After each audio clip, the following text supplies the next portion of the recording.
આપણે બનાવવાનું છે આજે શાકપુરી। આ વરસાદ છે મસ્ત, તો વિચારું કે આ શાકપુરી કરીએ। બહાર જેવું શાક બનાવવા માટે મેં મૂકી દીધું છે અહીંયા તેલ।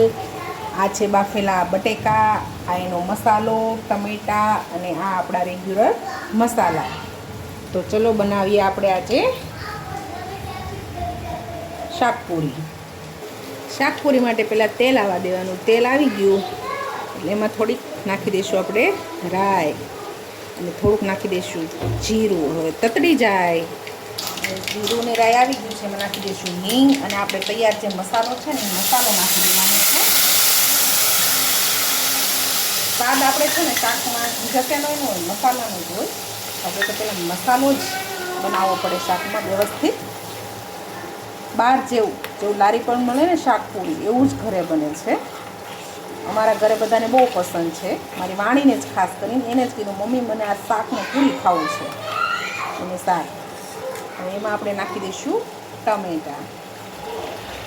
ટમેટાને ઘડી સાતળશું। મસાલાની અંદર ટમેટા એકદમ સોફ્ટ થાય ને ત્યાં સુધી ચડવા દેવાના છે। એકદમ ગ્રેવી જેવા થઈ જવા જોઈએ ત્યાં સુધી, એટલે એનો સ્વાદ જે ખટાશ હોય ને ટમેટાની એ શાકમાં સરસ રીતે બેસી જાય।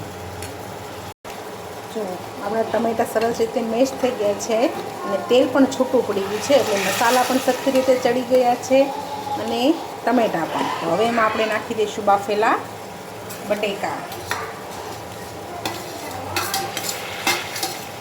બટેકા છે ને એકદમ રાળ બાફવાના, જેથી મસ્ત થાય। અને હવે આપણે એને હલાવી લઈશું।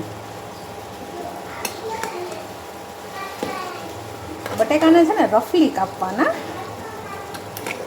એટલે સરસ થાય, ગ્રેવી પણ થશે ને બધું।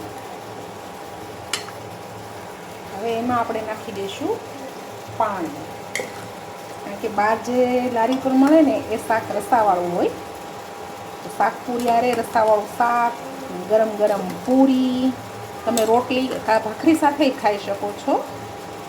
અમારે પૂરી વાણી પૂરતી જ થશે, બાકી ગૌતમ માટે તો ભાખરી, એને વધારે ભાખરી ભાવે, શાક ને ભાખરી, એટલા માટે।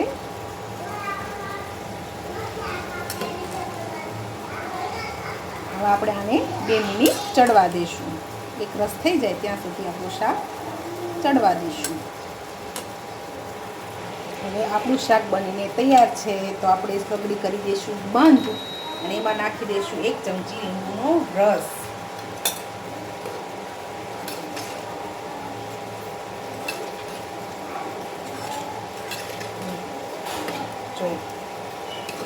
તો તૈયાર છે આપણું શાકપુરી સાથે ખવાતું બટેકાનું રસાવાળું શાક। તમે એક વખત આ જ રીતે જરૂરથી ટ્રાય કરજો, બહુ મજા આવશે તમારા ઘરનાને, તમારા બાળકોને, બધાને।